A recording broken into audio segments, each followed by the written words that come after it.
1000 años, la Tierra superó la edad del hielo. Desde entonces hemos dominado la naturaleza, hemos avanzado en tecnología y nos hemos multiplicado hasta formar ciudades, naciones e imperios. Los científicos se afanan en valorar el enorme impacto que hemos tenido en el planeta y han abierto una fascinante perspectiva sobre nuestro pasado.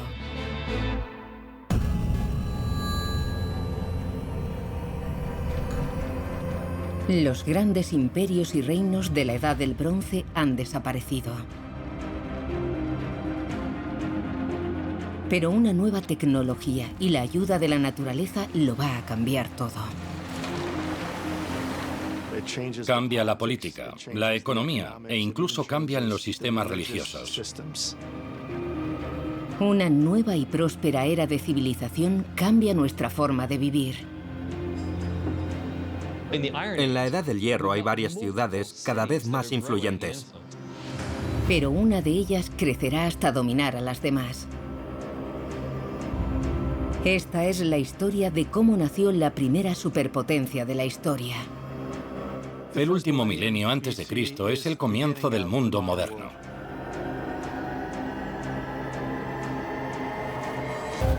Los secretos de la civilización, ciudades e imperios.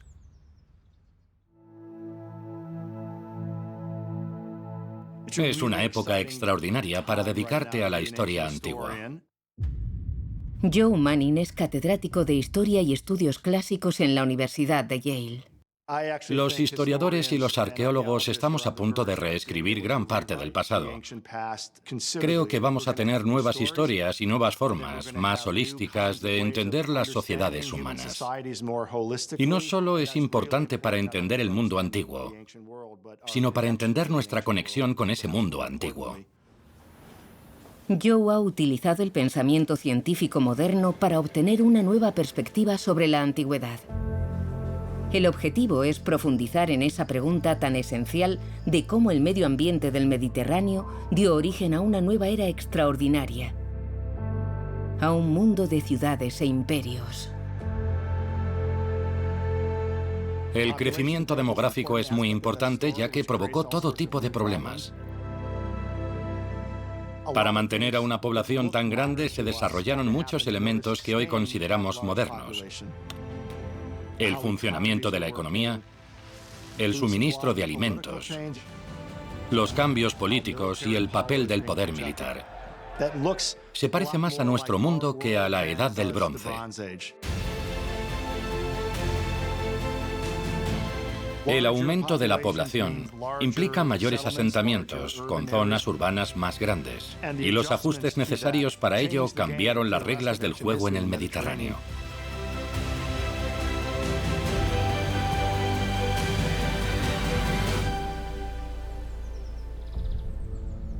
Y como en cualquier juego, el desarrollo de la civilización en el Mediterráneo tuvo vencedores y vencidos. Estos cambios tan dinámicos trajeron oportunidades y ventajas para algunos, mientras que otros solo encontraron desolación y calamidades. En Egipto, Cleopatra se mantiene firme pero aislada en un mundo cambiante. El reino del Nilo había sobrevivido durante 30 siglos y ahora es el último reino que caerá ante la nueva superpotencia del Mediterráneo. Cuando Cleopatra asume el trono, el mundo del Mediterráneo está cada vez más subyugado al poder de Roma. Pero Roma, a su vez, se ha extendido en dos facciones enfrentadas. Si escoges el bando perdedor, lo más probable es que el vencedor termine por saquear tu reino. Cleopatra se alió con Marco Antonio después de haberlo hecho con César, y ese fue su gran error. Cleopatra lo perdió todo ante Octaviano, el futuro emperador de Roma. Perdió su reino y también su libertad. Roma lo había conquistado todo. Así que tenía que tomar una decisión: rendirse ante Octaviano o decidir su propio destino. Creo que se enfrentó a un gran dilema en cuanto al poder militar de Roma. Pero Roma ya había vencido. Su habilidad para dirigir ejércitos fue decisiva. Era imposible resistirse. Cleopatra es la única que podría haberlo logrado si hubiera tenido un poco de suerte. Pero el destino llevaba tiempo conspirando contra ella. La rendición de Egipto ante Roma llevaba 1000 años fraguándose. Este es el Mediterráneo cuando Octaviano, el hombre más poderoso de Roma, unifica toda la región. Una población estimada de 50 millones de súbditos, miles de ciudades y asentamientos y 46.000 kilómetros de costa quedaron integrados en un solo imperio.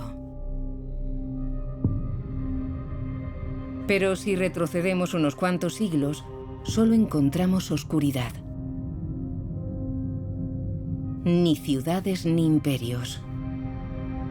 La civilización solo existía en los territorios orientales donde surgió. Pero todo estaba a punto de cambiar. El viaje que culmina en Roma es quizá la más extraordinaria explosión de actividad humana en la Tierra antes de la era moderna. ¿Qué tienen las costas del Mediterráneo que las hace tan especiales? Lo que hace que la historia del Mediterráneo sea única en el mundo es simplemente su geografía. 3 continentes que convergen en un cuerpo de agua, un mar que los une. Pero parece más difícil que prospere la civilización en un lugar como este que en los territorios en los que surgió 2000 años antes. Egipto podía confiar en el Nilo, que le proporcionaba un suministro constante de agua y unos desbordamientos anuales que dejaban suelos fértiles en sus riberas. Más al este, los ríos hermanos, el Tigris y el Éufrates, irrigaban los campos de Mesopotamia desde antes de los albores de la humanidad. Si riegas tus cultivos con el agua del río, siempre tienes disponibles el agua y la humedad que necesitan las plantas para crecer. Si cultivas a lo largo del Nilo, a menos que suceda algo catastrófico, sabes que el río siempre va a estar ahí. Pero en la región mediterránea, mucho más extensa, las cosechas dependen de la lluvia. Y la gran mayoría de la población de la zona eran agricultores. Si las lluvias no llegaban, las cosechas se arruinaban y la gente podía morir de hambre. Lee Drake utiliza la tecnología informática más moderna para ayudar a los agricultores de la actualidad. Soy profesor adjunto de antropología en la Universidad de Nuevo México y también dirijo una empresa que utiliza inteligencia artificial para la agricultura. El trabajo de Lee nos aporta una nueva perspectiva sobre los factores medioambientales en las civilizaciones antiguas. Utilizo los ordenadores para ver lo que los humanos no pueden ver con sus propios ojos. Y estudio el origen de las tensiones que sufrían las civilizaciones del pasado. Tengo la esperanza de que eso nos ayude a entender mejor nuestras vulnerabilidades actuales. El clima mediterráneo lleva 3 milenios sin grandes cambios. Veranos cálidos y secos cuando no hay precipitaciones e inviernos templados cuando sí llueve. Es como un juego de azar. No sabes si llegarán las lluvias, si van a llegar a tiempo o no, o si va a llover mucho o poco. Así que eres mucho más sensible a los cambios de lo que serías si dependieras de un río. Y esto es especialmente cierto en el Mediterráneo oriental, que es más seco que el occidental. Para que una civilización prospere aquí, es necesario un gran cambio en las condiciones climáticas o un gran cambio en cómo las personas se adaptan a ellas. Y a pesar de la relativa pobreza de sus patrias, el mar les permitió acceder a nuevas tecnologías y recursos lejanos. El astrobiólogo Louis Dartnell ha examinado este asunto desde una perspectiva planetaria. Soy Louis Dartnell, catedrático de la Universidad de Westminster y autor de Orígenes, cómo la historia de la Tierra determina la historia de la humanidad. La costa septentrional del Mediterráneo es muy irregular.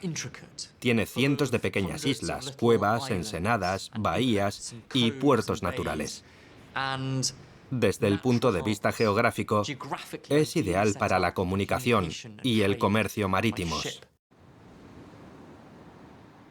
Y se debe a que la tectónica de placas y la deriva continental hace que África se esté adentrando bajo Europa. Una de las muchas islas formadas durante ese proceso es Chipre, en el Mediterráneo oriental. Es un cruce de conexiones comerciales y sus yacimientos de cobre la convirtieron en el centro de la producción de cobre. Pero la técnica usada para su fabricación era aplicable a otro mineral que cambiaría el mundo. Vasiliki Kasyanidou es catedrática de arqueología en la Universidad de Chipre y está especializada en el estudio de la metalurgia antigua. Estamos en una mina de cobre que se usó en la antigüedad y volvió a usarse en la era moderna. En el año 1000 a.C., Chipre destacó como el centro del bronce. Y gracias a su estratégica situación, se convirtió en la puerta del Mediterráneo. Pero también tenía abundantes reservas de otro metal. Siempre se plantea la cuestión de si Chipre producía hierro. Estos óxidos de hierro, tanto el ocre rojo como el ocre amarillo, se podían fundir en el horno y convertirse en metal de hierro.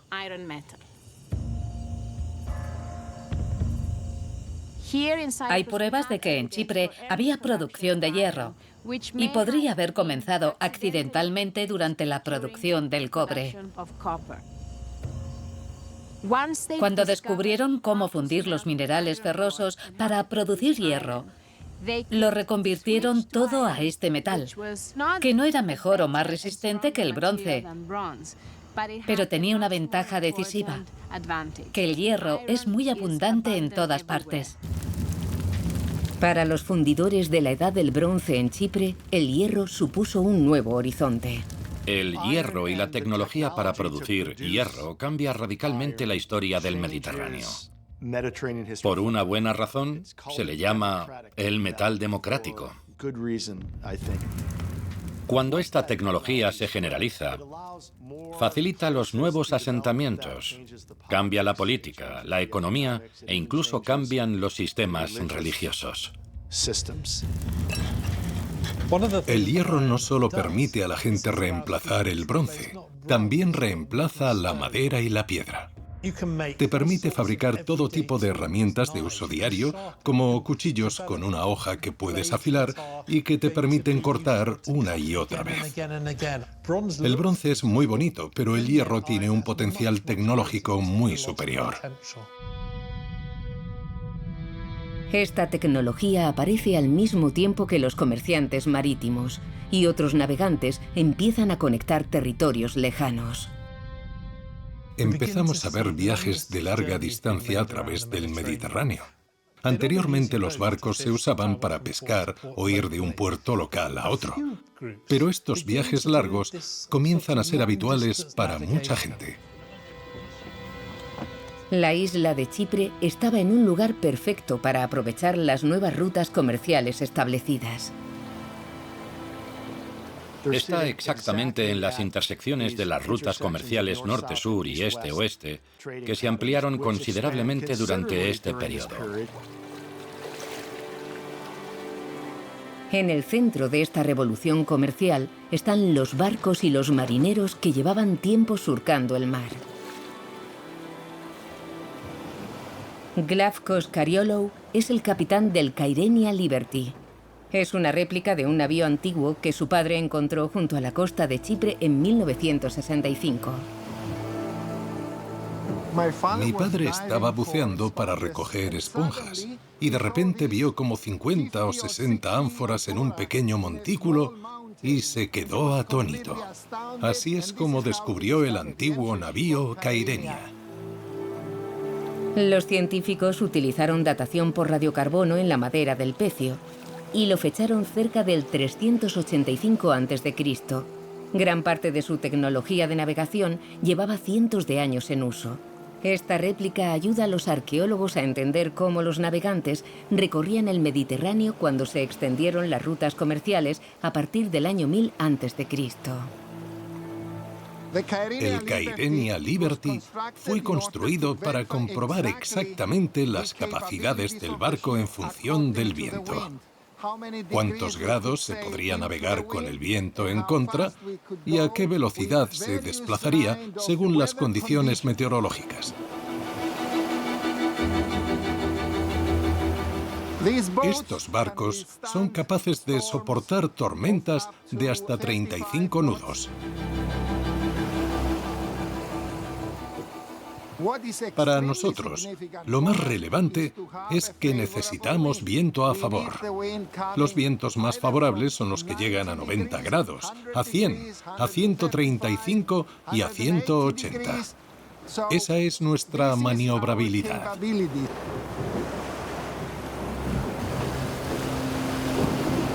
No sabemos por qué se hundió el Kyrenia original, pero es posible que fuera azotado por una tempestad repentina.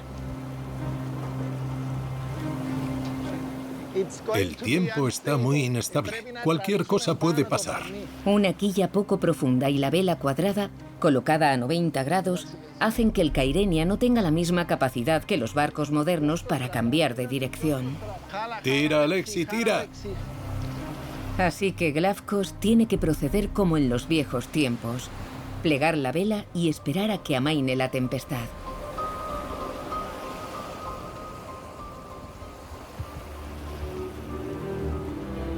Quizá la antigua tripulación del Kyrenia tuvo mala suerte, pero es evidente que navegar un barco como este, cargado de mercancía, requería de marineros expertos.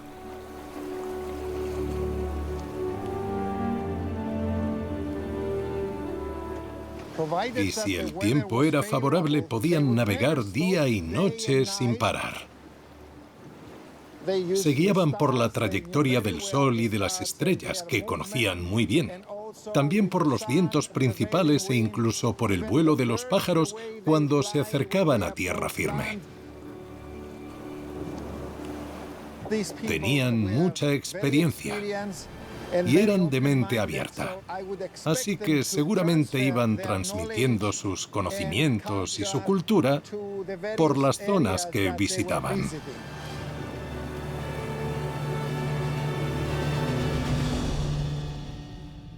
Estos intrépidos navegantes abrieron Occidente al comercio con Oriente, que estaba más desarrollado y civilizado. Alrededor del 750 a.C., la pequeña isla volcánica de Ischia, frente a la costa de Italia, se convirtió en el asentamiento fronterizo de aventureros, comerciantes y exploradores. En poco tiempo, la población de este variopinto lugar de encuentro se contaba por millares. No es una isla muy grande, pero para la época era un lugar extraordinario. No había nada comparable en ningún otro sitio del Mediterráneo occidental. Los arqueólogos pueden estimar la población estudiando la cantidad de enterramientos. Tenemos muchísimas tumbas y parece ser que la gente venía de sitios muy diferentes. Hay muchos griegos, seguramente del Egeo. Probablemente haya fenicios, del norte de África. Y también varios grupos de italianos. Enterrados junto a los habitantes locales y los comerciantes, hay objetos de todo el Mediterráneo y de más allá. En la tumba de un niño se encontró una copa del siglo VIII a.C., la llamada Copa de Néstor. Tiene una inscripción considerada uno de los primeros ejemplos del alfabeto griego escrito. Pithecussas está en la actual isla de Ischia. También es un nudo que conecta varias sociedades del centro de Italia que en la misma época empezaron a desarrollarse como centros urbanos. La población de Ischia creció por encima de los recursos disponibles y muchos griegos se trasladaron a tierras continentales fundando docenas de ciudades griegas en Italia. Había comenzado una era de asentamientos y así nació la constelación de ciudades que sería la base del Imperio Romano. El crecimiento demográfico y las migraciones son dos fuerzas fundamentales de los cambios históricos en la historia del mundo. El gran premio siempre es encontrar tierras fértiles para la agricultura. Desde el 800 a.C. hasta el 600, los griegos fundan nuevas colonias, nuevos lugares para vivir. Lo hacen en las zonas con más lluvias, como el Mar Negro, la región cirenaica, el norte de África y el sur de Italia. Con el nacimiento y la expansión de nuevas ciudades, la población del Mediterráneo se duplica. Pero ¿de dónde viene el impulso? En el mundo antiguo había muchas razones que dificultaban enormemente el crecimiento demográfico. Cuando surgió la agricultura en la Edad de Piedra, las poblaciones humanas consiguieron una capacidad de crecimiento sin precedentes. Pero en realidad, el crecimiento poblacional lo tenía todo en su contra. Hasta la llegada de la medicina moderna, la mitad de los niños morían antes de llegar a la pubertad.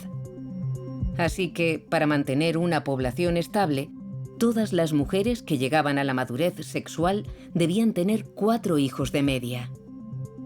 Y como era habitual que los contratiempos de la vida lo hicieran imposible, muchas tenían que tener 6, 8 o más. El hambre, las guerras y las enfermedades provocaban retrocesos demográficos.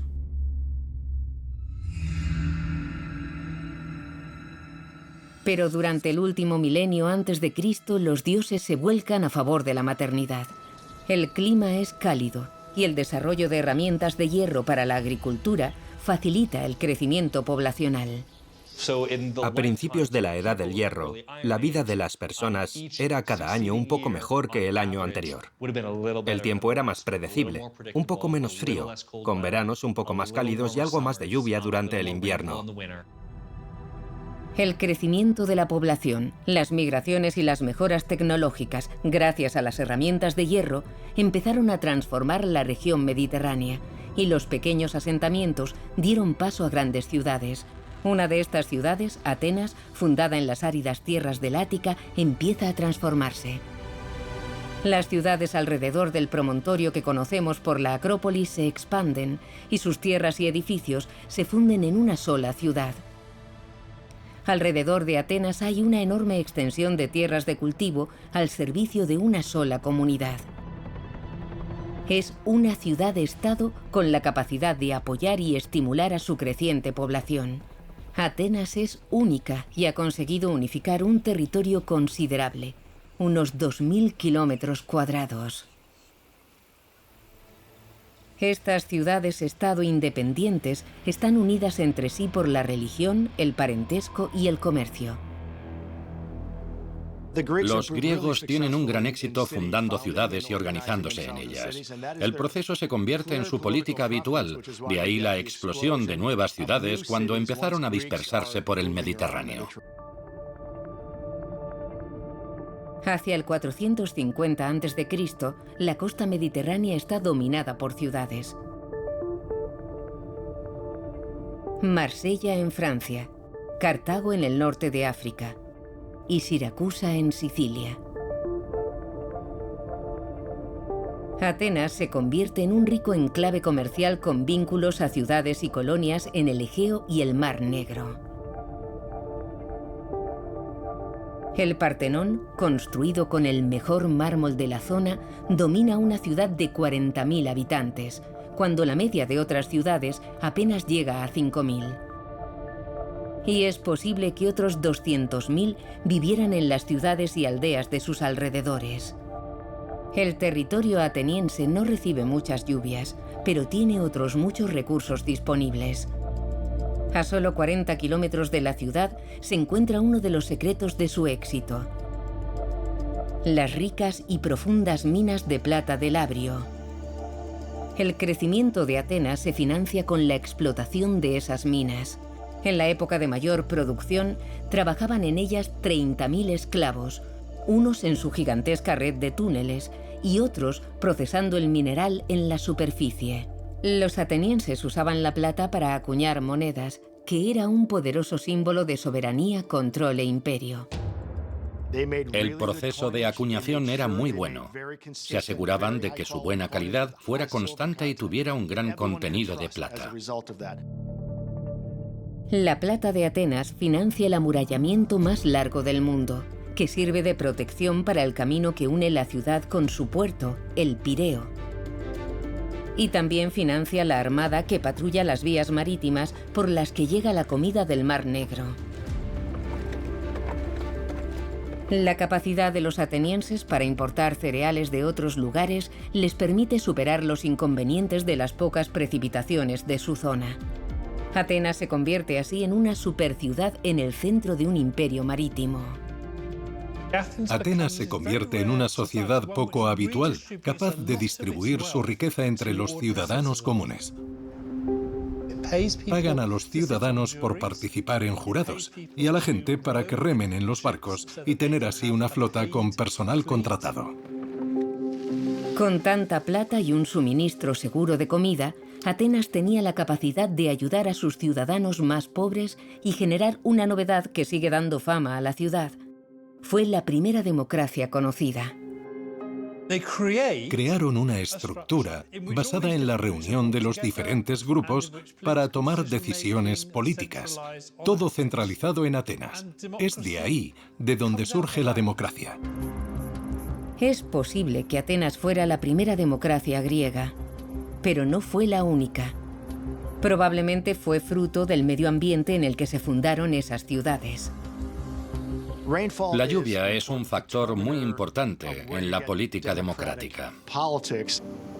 Si el agua para la agricultura viene de una sola fuente, como el Nilo, un único gobernante puede controlarla y gravar el riego con impuestos.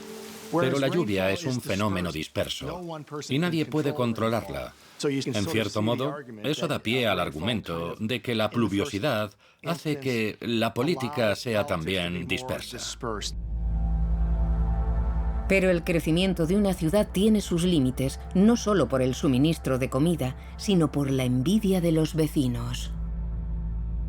En el 338 a.C., Filipo II de Macedonia conquista el sur de Grecia, incluida Atenas, convirtiéndola en una ciudad de segunda fila. Su hijo está a punto de cambiar el mundo antiguo para siempre. En una era de conquistadores no hay ninguno más famoso. Alejandro Magno representa una nueva categoría entre los señores de la guerra.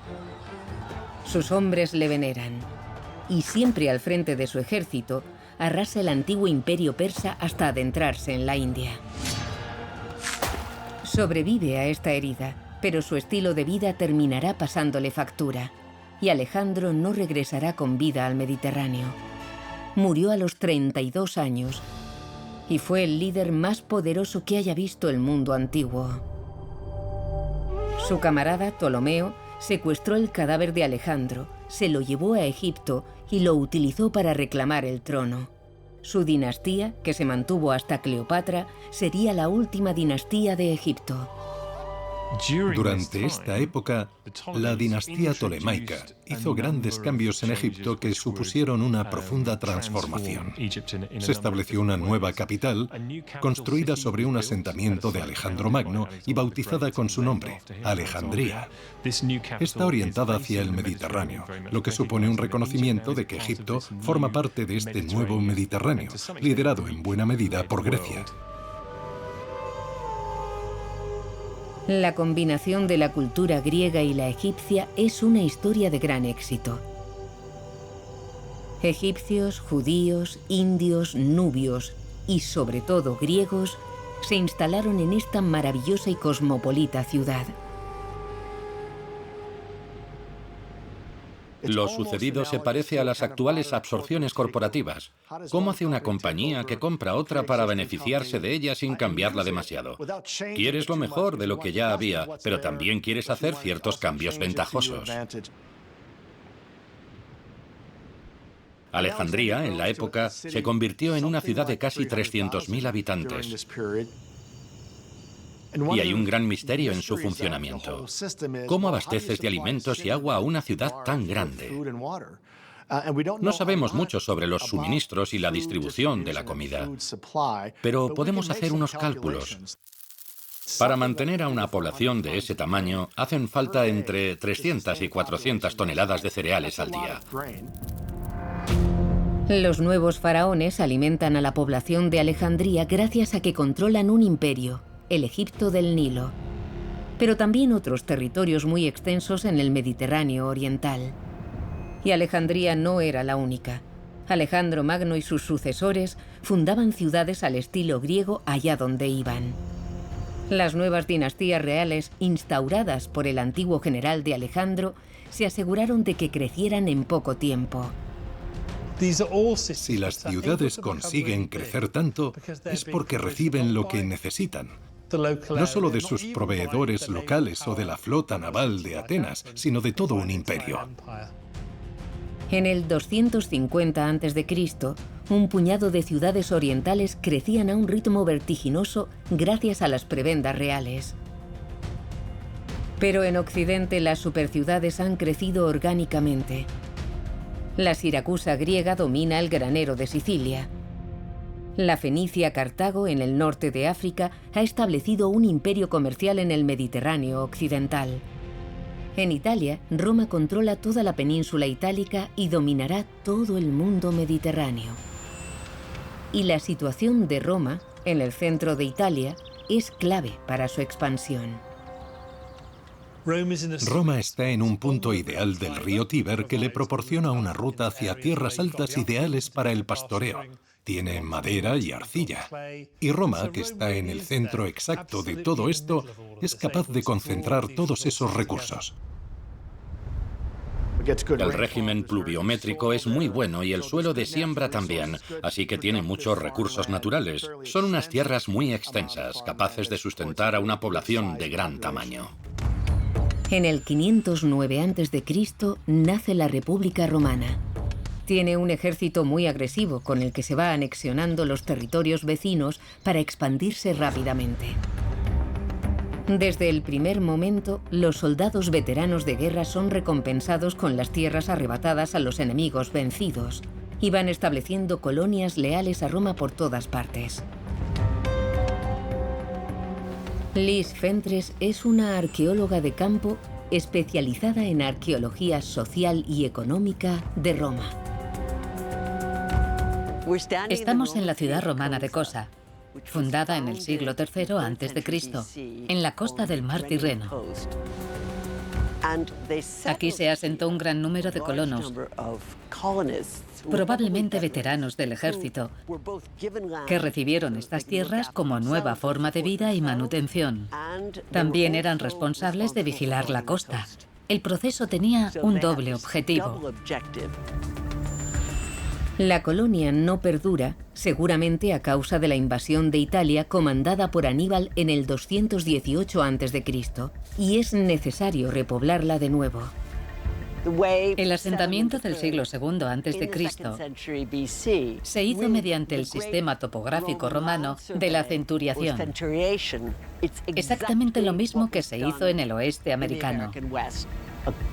Se establecía una gran cuadrícula que abarcaba todo el territorio y se dividía en las pequeñas parcelas que se entregaban a los colonos. Nuestro estudio muestra docenas de pequeñas granjas que sustituyeron a los anteriores agricultores etruscos. La nueva agricultura era más variada, con olivos, manzanos y algo de cereal. Incluso hacían vino para su propio consumo. Roma mantiene su expansión integrando a la población conquistada en su propio ejército. A los soldados derrotados se les forzaba a servir en los futuros ejércitos romanos. Así Roma y sus aliados forman contingentes de tropas bien integrados y con experiencia. Pero a diferencia de los ejércitos profesionales de Alejandro Magno y sus sucesores, el ejército romano no deja de ser una milicia ciudadana. El número de ciudadanos romanos crece como resultado de conquistas, reasentamientos y hasta de la liberación de esclavos para convertirlos en ciudadanos. Eso hace que la población de Roma fuera mucho más numerosa que la de otras potencias. Si un ejército romano perdía en la batalla, mandaban otro. Cuando Roma somete toda la península itálica, decide ir a por Sicilia, donde se enfrentará al imperio cartaginés en la primera de una serie de guerras que durará más de un siglo. Roma se alza como vencedora, apuntalando el control sobre Italia, apropiándose de todo su poderío militar, de los suministros de comida de Sicilia y de las minas de plata de varias zonas de España. La ciencia climática actual sugiere que Roma se encontró con un nuevo aliado cuando se decidió a conquistar el este, controlado por los sucesores de Alejandro Magno. Muchas nuevas evidencias apuntan a que un progresivo calentamiento climático se convirtió en una ventaja para Roma. La magnitud climática es la intensidad de un fenómeno climático. Un calentamiento de 2 grados es un fenómeno de una gran magnitud. Los científicos y los historiadores llaman a esta época el período cálido romano. Significa que las temperaturas más cálidas del Mediterráneo provocan más evaporación, más humedad en el aire y termina por convertirse en más lluvias y mejores cosechas. Cada mejora en la producción agrícola servía para afianzar la expansión romana. Y la ciudad de Roma duplicaba su población cada 50 años. Tenían más con lo que trabajar, más agricultura y más población, así que no existía nada más allá de sus fronteras capaz de detener su expansión. Pero en el 100 a.C., ese mundo que sí existía más allá de sus fronteras iba a hacerles frente. Una cadena de acontecimientos provocados por el cambio climático conducirá a la República hacia un gobierno autocrático. Las fuentes antiguas nos cuentan que un fenómeno meteorológico extremo llevó a las tribus germánicas a dejar sus hogares y desplazarse hacia el sur, hacia el Mediterráneo, hacia Roma. Y la ciencia actual estima que la causa de ese fenómeno fue un cambio en la presión del aire sobre el Atlántico Norte. Durante el período cálido romano, la oscilación del Atlántico Norte se mantiene en un estado muy estable, apenas cambia, y eso hace que el nivel de humedad sea fácilmente predecible, para bien o para mal. Pero durante la migración de los cimbrios y los teutones, las oscilaciones eran muy extrañas. Y eso provocaría tanto inundaciones como veranos secos. Es muy probable que un sistema meteorológico tan caótico incentivaría a la gente a emigrar con la esperanza de encontrar una zona más estable. Estos cambios climáticos, aunque sean pequeños en su magnitud, provocan un gran impacto, sobre todo en la población más vulnerable. Lo que ocurrió es que esa sucesión de cambios los llevó por encima de esa línea del 10% de variación que les impedía predecir cómo les iría la agricultura. Es probable que el aumento de las inundaciones a lo largo de 10 o 20 años llevara a las tribus germánicas a elegir una zona con un tiempo más estable, y eso motivó la migración hacia el sur. Roma envió un ejército a detener el avance de las tribus germánicas y resultó aniquilado. Los líderes romanos se enfrentaron, por tanto, a una emergencia nacional. Roma se sirvió durante mucho tiempo de ejércitos formados principalmente por ciudadanos que volvían a sus granjas y a sus ocupaciones al final de cada campaña.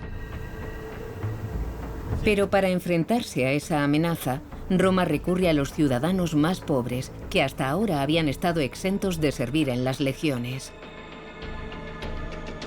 Roma necesita tantos soldados que termina contratándolos. No tienen intención de hacer una carrera militar, pero tampoco tienen una vida a la que regresar tras las campañas, así que se vuelven dependientes de sus generales.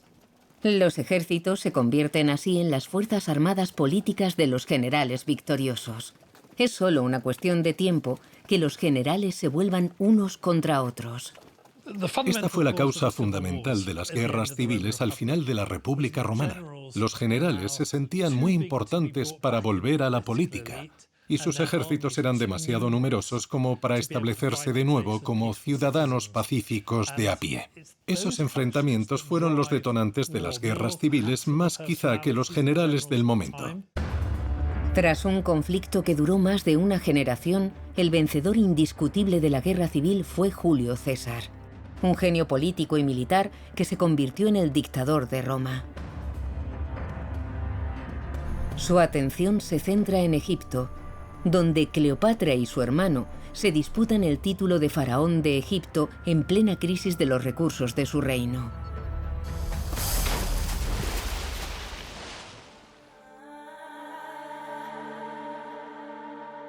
Egipto, bajo el reinado de Cleopatra, intenta evitar la invasión romana usando la política y la guerra, pero fracasa. Creo que Cleopatra fue sin duda muy hábil y muy inteligente en la política. Tenía muchas cosas a su favor. Cuando fue coronada reina de Egipto, dominaba la lengua y las tradiciones de Egipto y de Grecia. Pero heredó un reino con muchos problemas. La dinastía tolemaica, antecesora de Cleopatra, había permanecido neutral mientras Roma conquistaba todo el Mediterráneo. De hecho, Egipto era un importante proveedor de cereales para Roma. Egipto es una de las grandes potencias del mundo mediterráneo. Pero en la época de Cleopatra resulta más que evidente que la potencia dominante era Roma. Su padre se había mantenido en el trono gracias a la ayuda de Roma, y tras su muerte, Cleopatra iba a reinar junto a su hermano pequeño.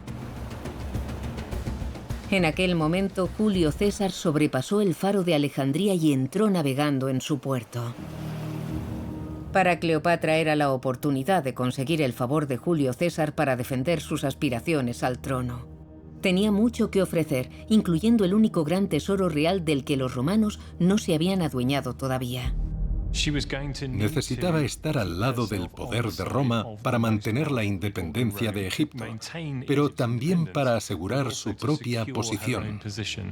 Y si se equivocaba, no solo pondría en peligro su reinado, sino también la independencia de Egipto en el mundo mediterráneo.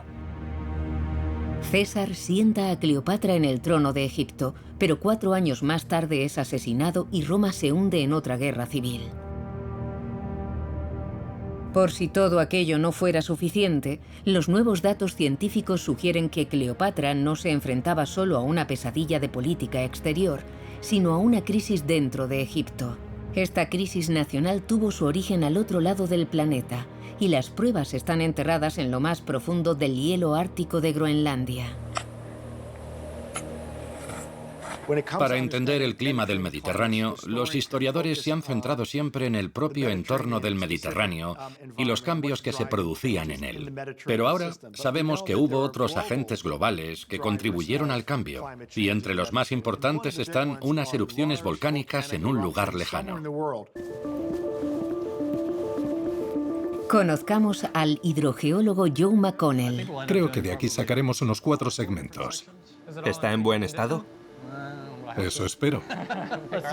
Empezó trabajando en la industria petrolífera, pero su amor por la geología y la arqueología le hizo cambiar de profesión.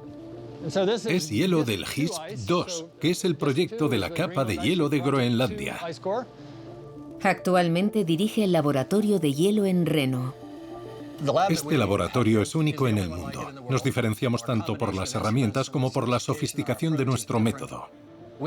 Podemos analizar un metro de hielo en 20 minutos y conseguimos datos continuos a medida que fluye por los distintos sistemas. Con las técnicas antiguas hubiéramos necesitado usar varias muestras de hielo. Primero lo colocamos en el soporte y cuando estemos preparados dejaremos que este cilindro de hielo caiga lentamente sobre la placa donde se irá fundiendo para los análisis. En el hielo hay un registro del medio ambiente del pasado.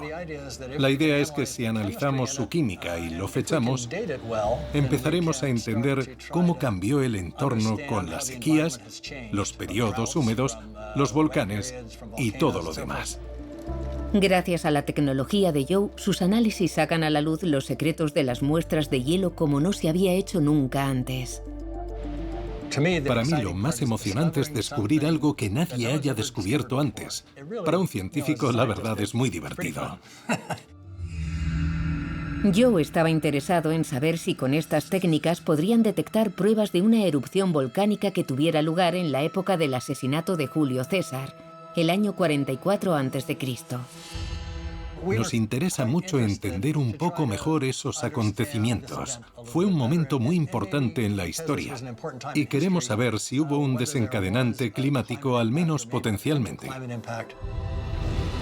Gracias al análisis, encontraron un gran pico de azufre, lo que confirma la evidencia de una gran erupción volcánica. Pero además, en las muestras de hielo había piroclastos, ceniza volcánica trazable hasta un volcán en concreto. Había una coincidencia espectacular sin ningún tipo de duda con el volcán Okmok en Alaska. Está en el archipiélago de las Islas Aleutianas, a unos 55 grados hacia el norte, y fue una gran erupción que fechamos en el 43 a.C.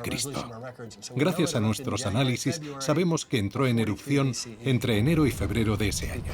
Como sabemos el lugar y la estación, podemos hacer un modelado climático mucho más detallado de lo que se podría hacer con otros sistemas. Podríamos investigar, estimar o especular sobre su impacto en el Mediterráneo. Las grandes erupciones volcánicas, como la del Okmok, inyectan gases sulfúricos en la estratosfera que se convierten en aerosoles de azufre. Y es muy importante porque los aerosoles de azufre son muy brillantes, muy reflectantes. Así que la radiación solar llega a la estratosfera, a 30 kilómetros de altitud, y cuando alcanza esta capa de aerosoles de azufre volcánico, se refleja de nuevo al espacio. Es como tener una sombrilla. La Tierra no recibe gran parte de la radiación solar y por eso se enfría.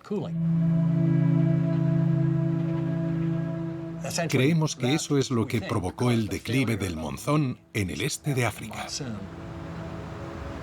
El monzón africano es una de las fuentes de lluvia principales que nutre al Nilo hasta inundar el delta y fertilizar los campos que producen el cereal de Egipto.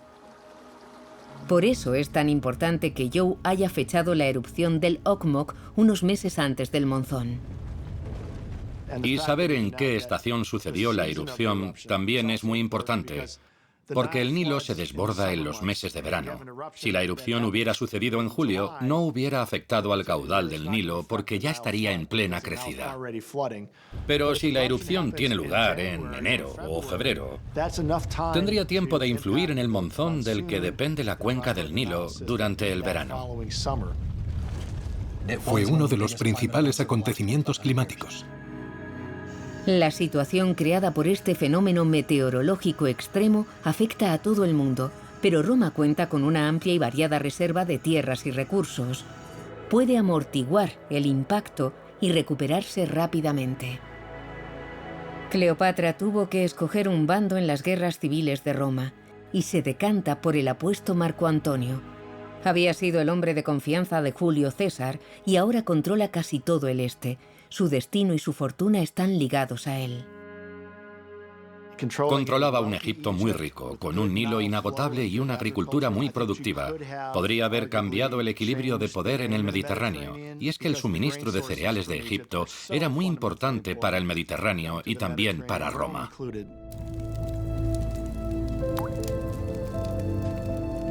Pero no pudo ser. Los recursos combinados de Marco Antonio, Cleopatra y las provincias orientales no fueron rivales suficientes para Octaviano, Italia y el Imperio de Occidente. Marco Antonio opta por el suicidio. El destino de Cleopatra y el de Egipto quedan sellados. Roma se convierte en el nuevo imperio mediterráneo y Octaviano se convertirá en su nuevo emperador, Augusto.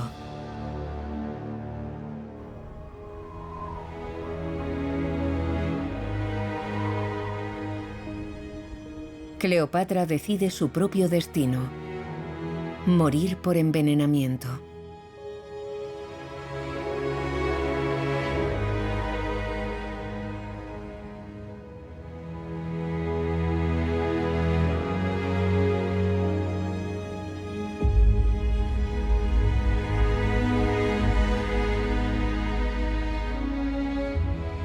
Estamos en el año 20 a.C. y con la muerte de Cleopatra, todo el mundo mediterráneo, decenas de millones de personas, quedan conectadas entre sí por primera vez bajo el poder de Roma. Creo que Roma es un caso muy especial en la historia política. Se las arregló para solucionar todos los problemas a los que se enfrentaban todos los estados en el último milenio antes de Cristo. La explicación está en la cooperación a gran escala. La cooperación humana es muy importante. Y para Joe Manning, la cooperación es también la clave para entender las lecciones del pasado.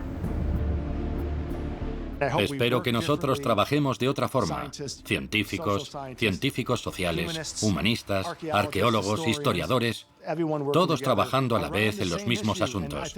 Creo que podríamos sacar provecho de las lecciones del pasado. Necesitamos del medio ambiente para sobrevivir. Dependemos de él. Tenemos que cuidarlo. Y sabemos demasiado como para ignorarlo.